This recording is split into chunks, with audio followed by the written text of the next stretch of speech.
ومن يضلل فلا هادي له أشهد أن لا إله إلا الله وحده لا شريك له وأشهد أن محمدا عبده ورسوله لا نبي بعده اللهم صل وسلم وبارك على سيدنا محمد وعلى آله وصحبه وسلم أما بعد فقال الله تعالى في القرآن الكريم يا أيها الذين آمنوا اتقوا الله ولتنظر نفس ما قدمت لغد واتقوا الله إن الله خبير بما تعملون وقال أيضا ينادونهم ألم نكن معكم قالوا بلى ولكنكم فتنتم أنفسكم وتربصتم وارتبتم وغرتكم الأماني حتى جاء أمر الله وغركم بالله الغرور وقال رسول الله صلى الله عليه وسلم أو بمعنى الكيس من دان نفسه وعمل لما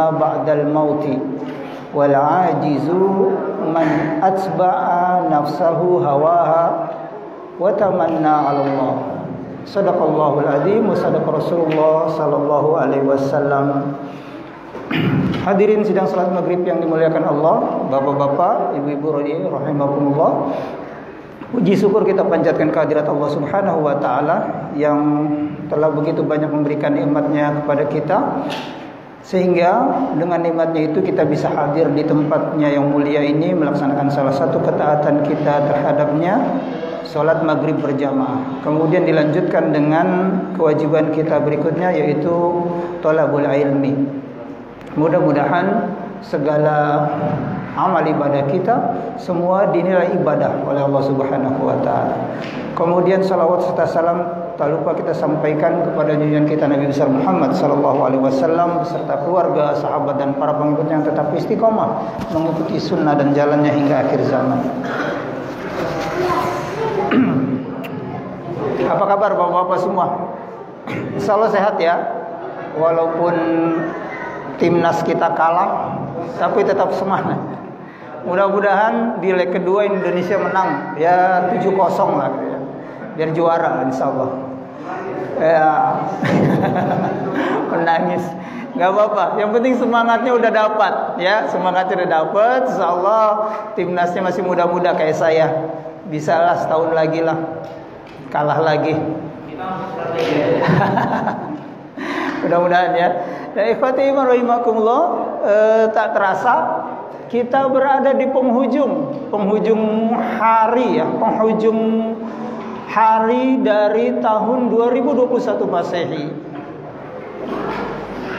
Ya, sekarang sudah tanggal 30, besok 31, hari Jumat menjadi hari terakhir besok di tahun 2021. Dan seperti biasa ketika momen-momen pergantian tahun, entah itu tahun Hijriah ataupun tahun Masehi, maka tema yang mengemuka adalah tentang muhasabah, ya, tentang menghisab diri sendiri gitu ya. Karena memang sebenarnya seperti tema yang akan saya angkat adalah menyikapi bertambahnya bilangan usia gitu ya. Yang bertambah sebenarnya adalah bilangan usia. Bilangannya kita tambah, umur kita tambah. Kemarin 30, sekarang 31. Sebelumnya 25, sekarang 26. Kemarin 50 sekian, sekarang 50 sekian, nambah lagi setahun, nambah setahun. Tetapi pada hakikatnya sebenarnya kita kehilangan jatah hidup kita di dunia, ya. Usia hidup kita dikurangi lagi oleh Allah, dikurangi lagi oleh Allah. Tanda-tanda itu sudah banyak di dalam diri kita. Uban yang nambah banyak, satu lembar lagi nambah, satu lembar lagi nambah, ya. Gigi udah banyak yang bolong. Tadinya makan udah masih enak gitu, sekarang makan di kiri doang gitu. Kok nggak di kanan kiri Ustaz? Enggak, yang kanan bolong. Kalau kena makanan sakit. Sudah dikurangi lagi kenikmatan-kenikmatan oleh Allah Subhanahu wa taala. Terus dikurangi. Makanan yang tadinya bisa makan semuanya sekarang berdasarkan temanya tema lembut, nggak bisa tema kasar, tema keras nggak bisa. Makannya bubur. Tapi ya alhamdulillah ala kulli hal, ya. Nah, seperti itulah kita harusnya menyikapi bertambahnya usia. Ya. bertambahnya usia adalah momen bagi kita, bertambahnya bilangan usia ya, adalah momen bagi kita untuk merenungi sudah seberapa jauh kita mengarungi usia kita. Seperti yang Rasulullah SAW bersabda, yang Rasulullah sabdakan bahwa yang sebaik-baik orang adalah yang panjang umurnya dan baik amalnya, dan seburuk-buruk manusia adalah yang panjang umurnya dan buruk amalnya. Ya, tinggal kita yang menentukan posisi kita mau di mana, mau yang panjang umurnya dan baik amalnya, atau sebaliknya panjang umurnya tapi buruk amalnya. Ya, makanya Imam Ali bin Abi Thalib radhiyallahu taala anhu pernah berkata bahwa ad-dunya makanul amal wa laysal hisab, wal akhirah makanul hisab wa laysal amal. Dunia itu tempat beramal, bukan tempat bukannya waktu dihisab. Tapi akhirat waktunya dihisab, dia gak bisa beramal lagi. Maka kemudian dunia menjadi ladang kita. Ladang kita yang kita terserah mau memanen apa nanti di akhirat. Baik ladang kita, baik juga panen kita. Buruk ladang kita, buruk juga panen kita. Ya, seperti itu harusnya orang beriman menyikapi bertambahnya bilangan usia.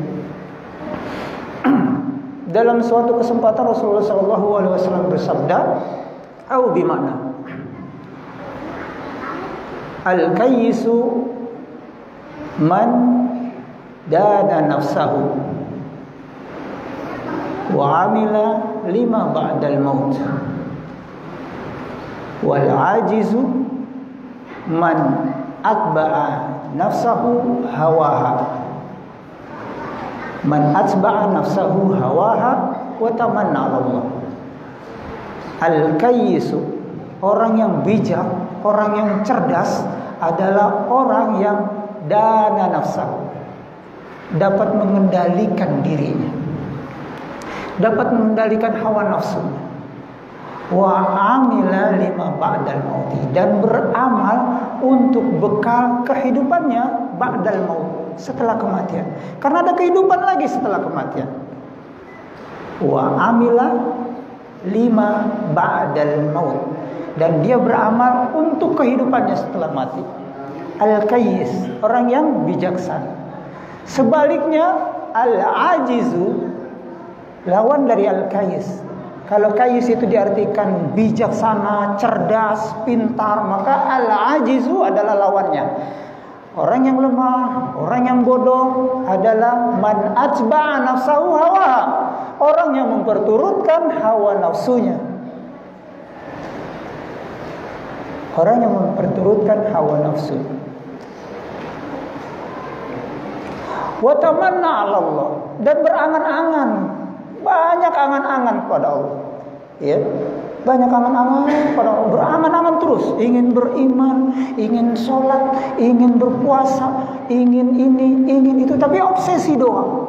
Tidak ada pembuktian, hanya obsesi, maka disebut angan-angan. Al-amani, ya, angan-angan tidak terbuktikan. Padahal Rasulullah SAW dalam sebuah sabdanya mengatakan, al-iman iqraru bil lisan wa tasdiqu bil qalb wal amalu bil arkan. Iman itu diikrarkan oleh lisan, disetujui, dibenarkan oleh hati, dan dibuktikan dengan amal perbuatan. Maka tidak sempurna keimanan seseorang, bahkan batal keimanan seseorang bila tidak ada salah satunya di antara ketiga itu. Berikrar la ilaha illallah Muhammadar Rasulullah, tapi hatinya tidak membenarkan, batal. Atau sebaliknya, meyakini Allah itu Tuhan dan Muhammad Rasulullah, tapi tidak diikrarkan, batal, tidak terima iman. Apalagi bila tidak ada amal yang membuktikannya, tidak sah, tidak sempurna keimanan seseorang. Wal amalu bil arkan, dan diamalkan dan dibuktikan karena perbuatan. Maka bila tidak ada perbuatan, tidak ada amal, maka disebut al-amani. Wa tamanna 'ala Allah. Hanya angan-angan, banyak angan-angannya kepada Allah.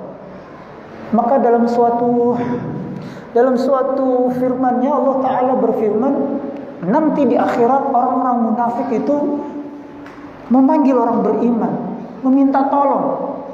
Yunadunahum, dan mereka orang munafik itu memanggil orang beriman. Kemudian berkata, alam nakum ma'akum, alam nakum ma'akum, bukankah kami dulu bersama kalian? Bukankah kami dulu bersama kalian? Kata orang beriman, kata orang munafik itu. Ya. Tetapi kemudian orang beriman itu berjawab, qalu bala, benar kalian bersama kami. Qalu bala, walakinnakum fatantum anfusakum, tetapi kalian menganiaya diri kalian sendiri. Kalian mencederai diri kalian sendiri.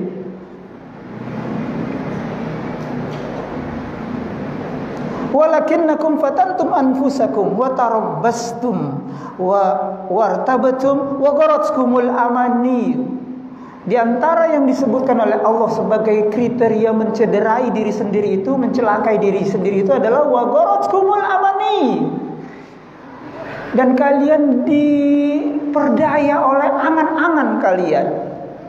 Wa gharatkumul amani hatta jaa amrullah, sampai datang keputusan Allah, yaitu kematian. Banyak angan-angan, ingin begini, ingin begitu, ingin berbuat amal ini, ingin berbuat amal itu, tapi gak pernah ada kenyataan. Hanya di angan-angan saja. Nanti kalau sudah kaya maulah beramal nanti, tapi sekarang belum. Nanti ingin sholat malam, nantilah sekarang masih muda, tar dulu gitu. Nanti saja belakangan. Nantilah ingin puasa, tapi jangan sekarang lah, masih sehat, nanti aja kalau udah mau. Kan kita nggak tahu kapan Allah memanggil kita, gitu ya. Maka disebut al-amani. Dan kita sering diperdaya oleh angan-angan itu. Ya, baik, ikhwati iman rahimakumullah, Bapak-bapak semua. Al-kayyisu adalah orang yang cerdas. Yang pertama, Rasulullah SAW mengartikan orang yang cerdas itu adalah mandana nafsahu. Mandana nafsahu, orang yang dapat mengendalikan diri, mengendalikan hawa nafsu. Dalam sebuah firman-Nya Allah Ta'ala berfirman, wa amma man khafa maqama rabbih wa nahan nafsa 'anil hawa fa innal jannata hiyal ma'wa. Dan barang siapa yang takut, khauf akan Tuhannya, wa nahan nafsa, dan mampu menahan dirinya, menahan hawa nafsunya, fa innal jannata hiya, maka baginya enggak ada balasan lain kecuali surga. Karena memang menahan hawa nafsu itu kan enggak gampang. Mengucapkannya gampang, mengendalikan hawa nafsu, tapi dalam praktiknya luar biasa sulit. Apalagi bila dalam keadaan sendiri, bila dalam keadaan tidak ada orang, ya. Padahal Allah Ta'ala berfirman dalam ayatnya yang lain bahwa Allah selalu bersama kita. Wa huwa ma'akum aina ma kuntum. Dan Allah selalu bersama kalian dimanapun kalian berada, mau beramai-ramai, mau sendiri, mau bertiga, mau berempat. Ma najwa min salasatin illa huwa rabi'uhum. Dan tidak ada pembicaraan rahasia dari 3 orang kecuali Allah yang keempat. Wa ma khamsatin illa huwa sadisuhum.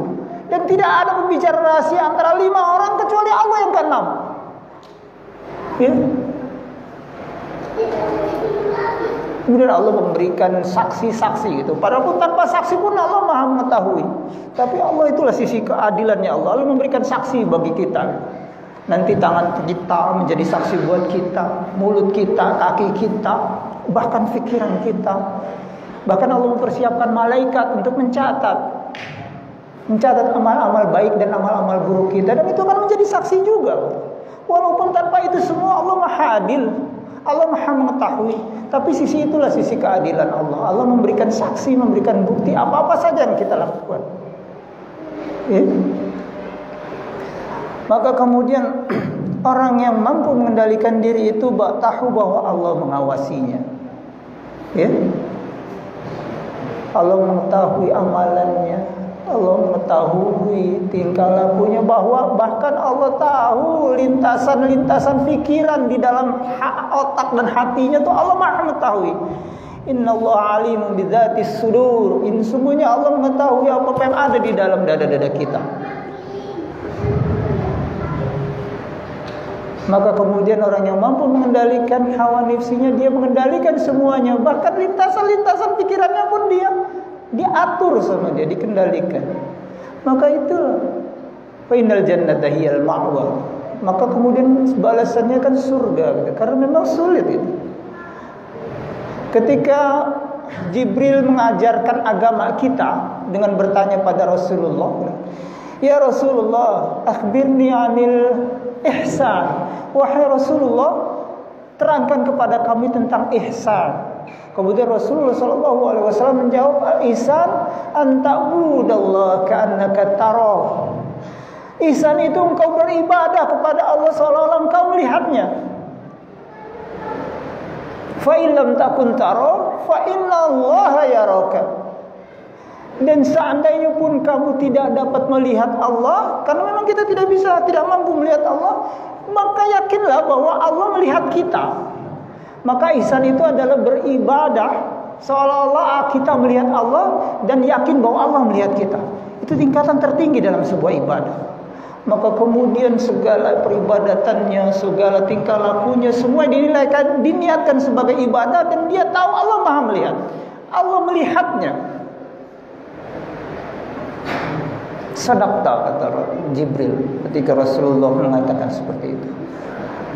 Maka kemudian seorang yang mampu mengendalikan hawa nafsunya, maka dia mampu mengendalikan dirinya, tingkah lakunya, lintasan-lintasan pikiran. Ya, kemudian ia memperbagus amalan. Dia memperbaiki amalannya karena dia tahu banyak sekali kebodohan-kebodohannya, keburukan-keburukan yang dulu-dulu sempat pernah dia lakukan. Maka Rasulullah SAW bersabda dalam salah satu sabdanya juga, "Wa atbi sayyi'atal hasanatan tamhuha." Maka ikutilah perbuatan-perbuatan buruk kalian dengan perbuatan baik, maka dia akan menghapus. Wa khaliqin nasi bi khuluqin hasan, dan pergaulah manusia dengan akhlak yang baik. Ya. Maka orang yang mampu mengendalikan hawa nafsunya, dia akan terus berusaha memperbaiki diri. Ia tahu bahwa Allah mengawasinya, ia tahu bahwa Allah memperhatikannya, dan ia akan memperbagus amalan-amalannya. Tidak sekedar, ya, insya Allah ya, mudah-mudahan kita yang berada di sini terus berusaha ke situ ya.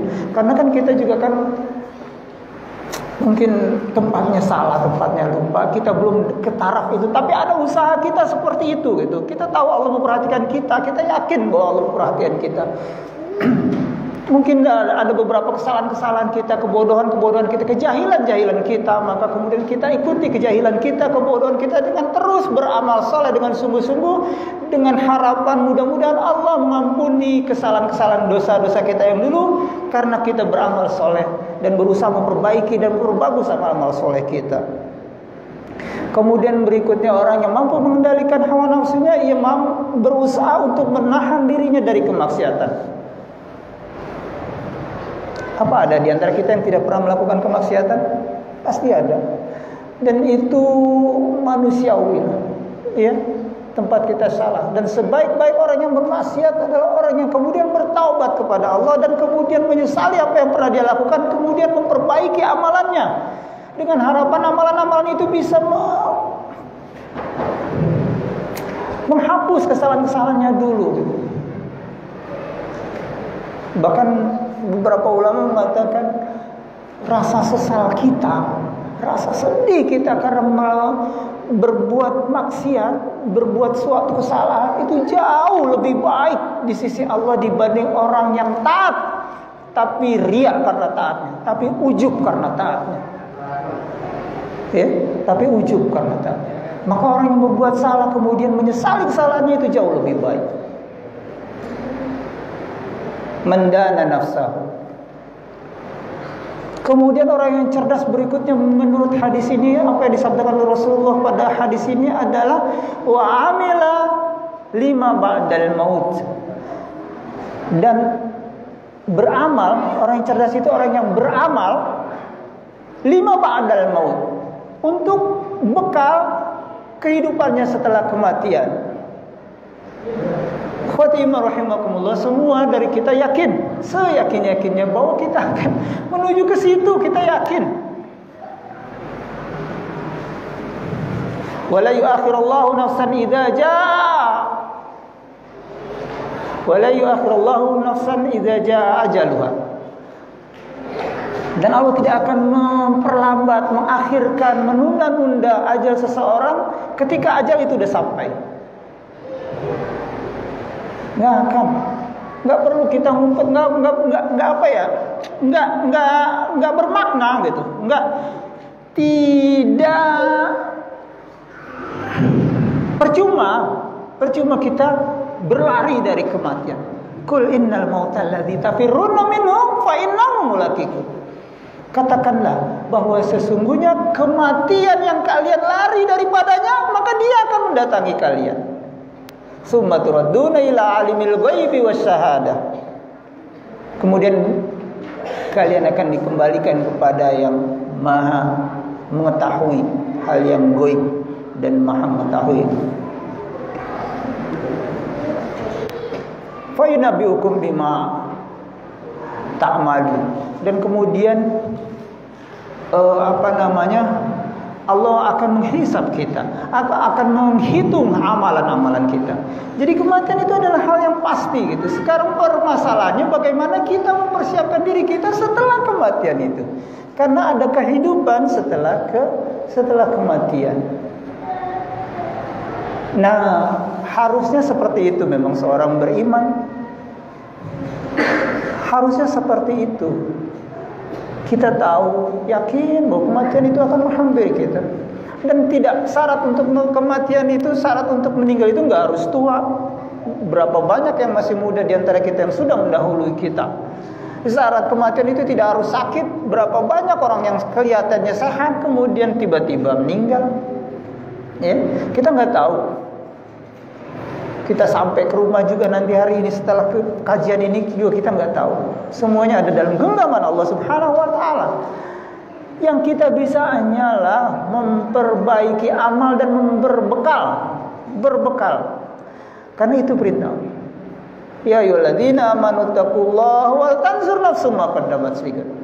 Wahai orang beriman, bertakwalah kepada Allah, dan sehendaknya setiap jiwa, setiap diri mempersiapkan bekal untuk kehidupannya di hari esok. Ya, berbekal.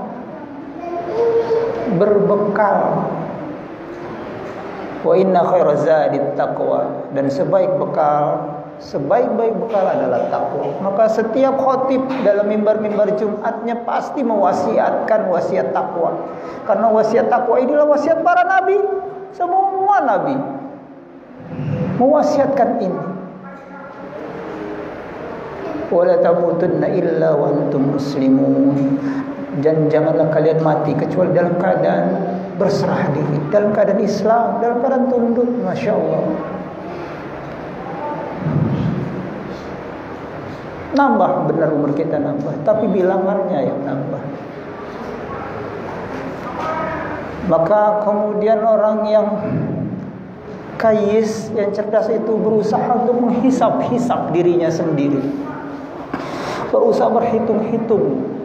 Sudah cukupkah amalnya? Sudah cukupkah amal solehnya? Sudah berapa banyak kemaksiatan yang sudah dia lakukan? Kalau sudah cukup amal solehnya, sudah cukupkah bisa membawanya dia ke surga? Apa harus mampir dulu? Masya Allah. Kita inginnya kan masuk surga tanpa hisab. Tapi kita nggak tahu. Kita hanya bisa berbekal. Kalau berbekal saja kita nggak bersiap-siap bagaimana nanti gitu. Imam Syafi'i yang qaulul jadidnya, qaulul qadimnya, kitab-kitabnya menjadi rujukan sampai hari ini. Bahkan mazhabnya menjadi mazhab paling banyak dianut oleh warga kita di Indonesia dan kebanyakan orang Asia. Ketika dalam sakaratul mautnya masih menangis. menangis, masya Allah. Kemudian murid-muridnya nanya, ya Syekh, kenapa? Aku nggak tahu Allah akan menempatkan aku di mana. Imam Syafi'i yang begitu luar biasa. Jariahnya sampai sekarang kan nyampe ke beliau kan, rahimahullah. Setiap bukunya dibaca, setiap perkataannya diikuti, setiap kebaikan-kebaikannya dicontoh terus sebagai amal jariahnya beliau, rahimahullah. Masih khawatir kita kitab nggak punya, ngarang nggak bisa, paling bisa ngomong doang kayak begini ya, kayak saya gitu. Seolah-olah udah punya kafling di surga. Maka kemudian kita malas-malesan beramal. Al-kayyisu tidak seperti itu. Al-kayyisu itu amila ba'dal mauti, amila lima ba'dal maut, beramal untuk bekal kehidupannya setelah kematian. Makanya Umar radhiyallahu anhu berkata, hasibu anfusakum qabla an tuhasabu. Hisablah diri kalian dulu sendiri sebelum kalian dihisab. Kalau kalian menghisab diri kalian, kalian masih bisa memperbaiki amal.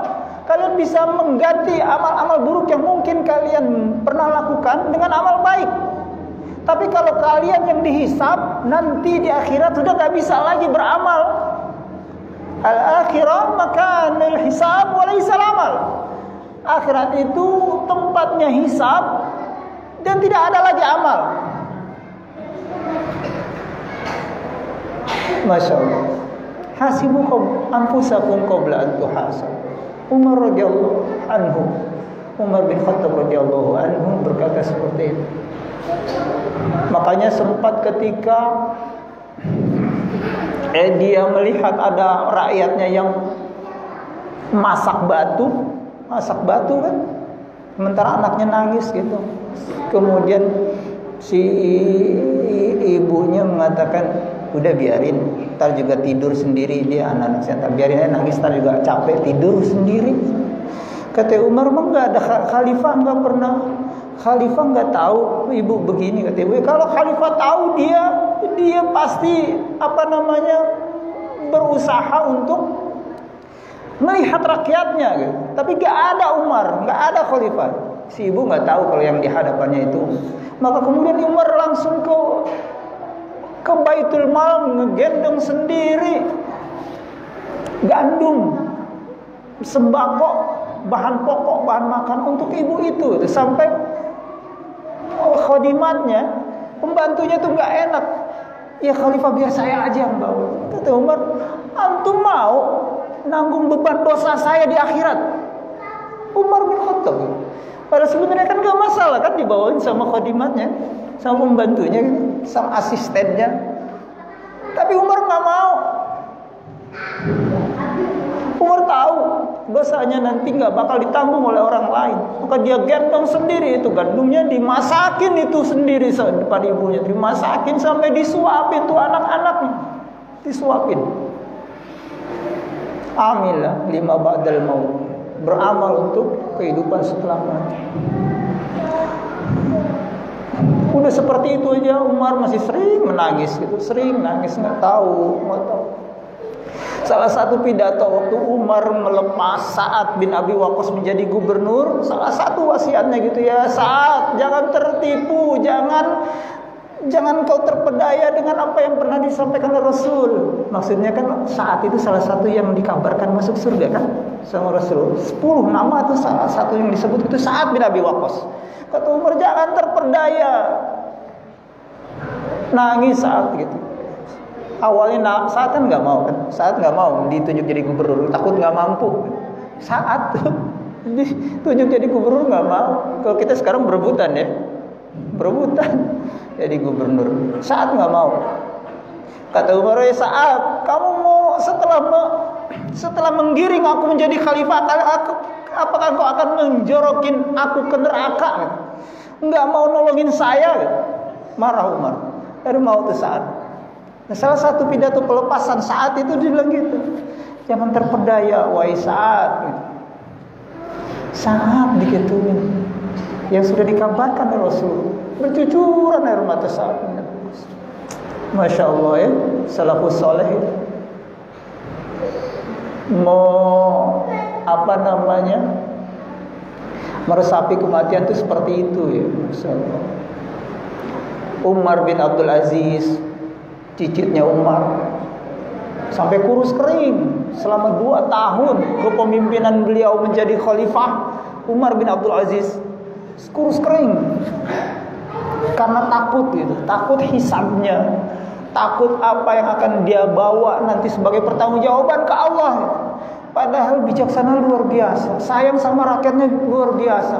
Bahkan dalam 2 tahun kepemimpinannya itu kan masyarakat muslim ketika itu merasakan keadilan yang luar biasa, kemakmuran yang luar biasa.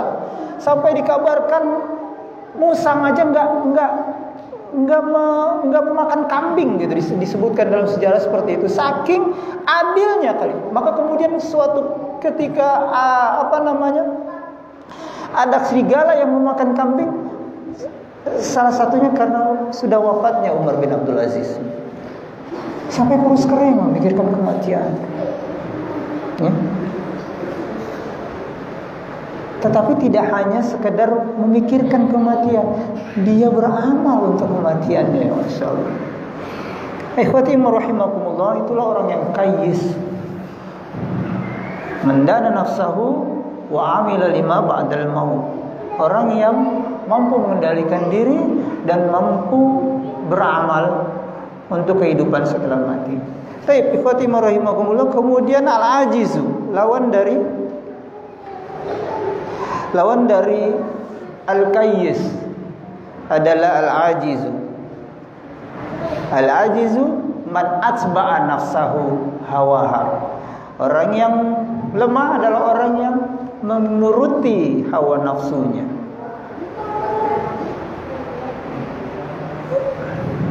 Karena kan memang dunia seperti itu ya. Ya. Makin dituruti makin minta gitu, makin lagi gitu. Seperti minum air laut, nggak menghilangkan dahaga. Makin diminum makin haus, makin diminum makin haus. Masya Allah. Itulah dunia. Tidak memuaskan. Kata Rasulullah, jikalau kau dapat dua bukit atau emas sebesar bukit Uhud, 2.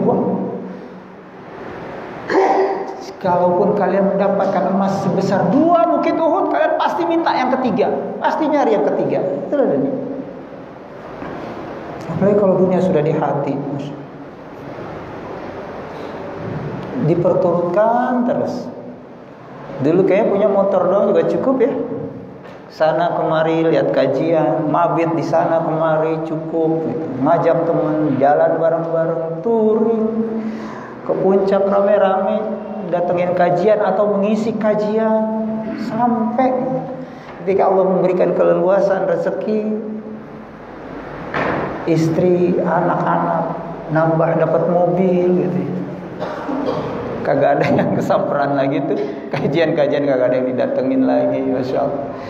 Anak sama istri menyibukkan kita. Makanya Imam Hasan Al-Basri pernah mengatakan, jika kalian memiliki teman yang soleh, gigitlah, genggam mereka, jangan sampai lepas, karena mereka bisa memberikan syafaat. Dalam hal yang lain, beliau pernah berkata, kawan-kawanku lebih aku cintai dibanding keluargaku. Karena apa? Karena kawan-kawanku mengingatkanku akan akhirat, tetapi keluargaku selalu mengingatkanku pada dunia. Kawan-kawan soleh kan gitu kan. Assalamualaikum akhi, gimana tahajudnya? Gimana hafalannya? Tilawahnya sudah sampai 1 juz hari ini? Sudah sedekah belum? Ditanya terus tentang akhirat. Tetapi kalau keluarga, Bi, bayaran belum? Kuliah mau habis nih, Bi. Semesteran belum bayar. Bentar lagi wisuda nih, Be. Tunggakan masih banyak. Bayaran lagi, Be. Istri. Kayaknya uang belanja kurang segitu deh, Be. Tambahin. Dunia, keluarga kita. Makanya salah satu orang saleh lah di Indonesia juga begitu. Dikisahkan sama ustadz ini sudah meninggal orangnya. Dua-duanya sudah meninggal. Sering didengar oleh anaknya dalam sholat malamnya itu dia menyebut nama temannya terus, didoakan terus. Setiap dalam sholat malamnya dia selalu mendoakan temannya. Sampai anaknya protes komplit. Bi, Abi nyebut ustadz ini terus. Kayaknya nggak pernah nyebut saya, nyebutnya temen Abi terus, kayaknya ustadz ini terus sebut. Terus dia menjawab itu, menjawab apa yang dulu dijawab oleh Imam Hasan Al-Basri. Iya, dia lebih aku cintai bahkan dari kamu, bahkan dari istri, bahkan dari ummi kamu. Kenapa? Karena dia selalu mengingatkanku pada akhir. Tapi keluarga, istri dan anak mengingatkanku selalu pada dunia. Ya, seperti itu. Jadi orang yang ajizu itu yang pertama yang memperturutkan hawa nafsunya. Memperturutkan hawa nafsunya. Kemudian yang kedua ajizu itu dalam hadis ini adalah yang panjang angan-angan. Wa tamanna 'ala Allah, panjang angan-angan. Berangan-angan terus tanpa pembuktian. Tidak ada pembuktian. Obsesi, hanya obsesi saja, tidak ada pembuktian. Wallahu alam, mungkin terlalu tinggi mungkin obsesinya hingga ditunda-tunda gitu. Kan yang baik itu kan memang Allah mengatakan fattaqullaha mastata'tum, dan bertakwalah kalian sekemampuan kalian. Tapi harus ada bukti, kan ada bukti konkretnya gitu. Sehari ini kita mampunya cuma wajibnya saja, ya sudah laksanakan karena itu wajib. Berdosa bila ditinggalkan, kerjakan. Kita belum mampu yang sunnah-sunnah, sholat malam kita belum, sholat duha kita belum, tapi yang wajib harus tetap dikerjakan. Jangan ditunggu-tunggu. Nanti ya, kalau ini sekalian tar, sama sholat-sholat sunnahnya, puasa tar, sekalian tar sama sunnah-sunnahnya. Tapi gak kenyataan. Wa tamanna 'ala Allah, dan berangan-angan panjang, berangan-angan kosong terhadap Allah, terhadap ketaatan terhadap Allah. Ya? Angan-angan saja, tidak terbuktikan. Wallahu alam. Dari penjelasan yang Rasulullah sampaikan dalam hadis ini ada beberapa hal yang menjadi catatan dari hadis ini. Yang pertama, mudah-mudahan Allah menjadikan kita orang yang kayyis, al-kayyis, orang yang cerdas, yaitu orang yang mampu menahan diri dan mampu mengingat selalu kematian dan beramal kepadanya. Aksiru zikra hadimil ladza, perbanyaklah aksiru zikra hadimil ladza, perbanyaklah mengingat pemutus kenikmatan, yaknil maut, yaitu kematian, kematian, ya, dan terbuktikan dengan amal perbuatan. Tidak hanya mengingat kematian, tapi tidak terbuktikan dengan perbuatan-perbuatan. Takutnya kita akan kematian, bukan takut terhadap kematiannya, tapi terhadap kehidupan setelah kematian, dan karenanya kita beramal, tidak kosong. Kemudian yang kedua, itu tadi anjuran untuk mengingat kematian. Yang ketiga, sering-seringlah bermuhasabah, melakukan muhasabah, menghitung-hitung perbuatan kita, amal perbuatan kita, sudah belum atau bagaimana, cukupkah atau tidak. Kemudian yang keempat, menjauhkan diri dari keburukan hawa nafsu. Mudah-mudahan Allah menjauhkan kita berhidup pada Allah dari memperturutkan hawa nafsu, ya. Dan panjang angan-angan. Maka salah satu doa yang diajarkan oleh Rasulullah itu kan, Allahumma inni a'udzubika min munkaratil akhlaq wal amal wal hawa. Ya Allah, aku berlindung kepada Engkau dari keburukan, kemungkaran akhlak, amal dan hawa nafsu. Ya. Wallahu alam. Mungkin ini yang bisa saya sampaikan tentang penyikapan kita terhadap bertambahnya bilangan usia. Bahwa pada hakikatnya bilangan usia kita bertambah adalah justru sebagai pengurang jatah hidup kita di dunia, dan hendaknya kita bijaksana, kayis, cerdas dalam menyikapinya. Mudah-mudahan ini bisa bermanfaat terutama buat diri saya pribadi dan kepada jamaah semua. Mudah-mudahan sekali lagi bisa menjadi motivasi, bisa menjadi muhasabah buat diri sendiri dan buat jamaah semua. Mudah-mudahan Allah menyempatkan diri kita untuk bertaubat dan mengisi taubat kita dengan amalan-amalan unggulan yang menjadi bekal kita di kehidupan setelah kematian. Wallahul muwafiq ila aqwamit thoriq. Summa astaghfirullah. Assalamualaikum warahmatullahi wabarakatuh.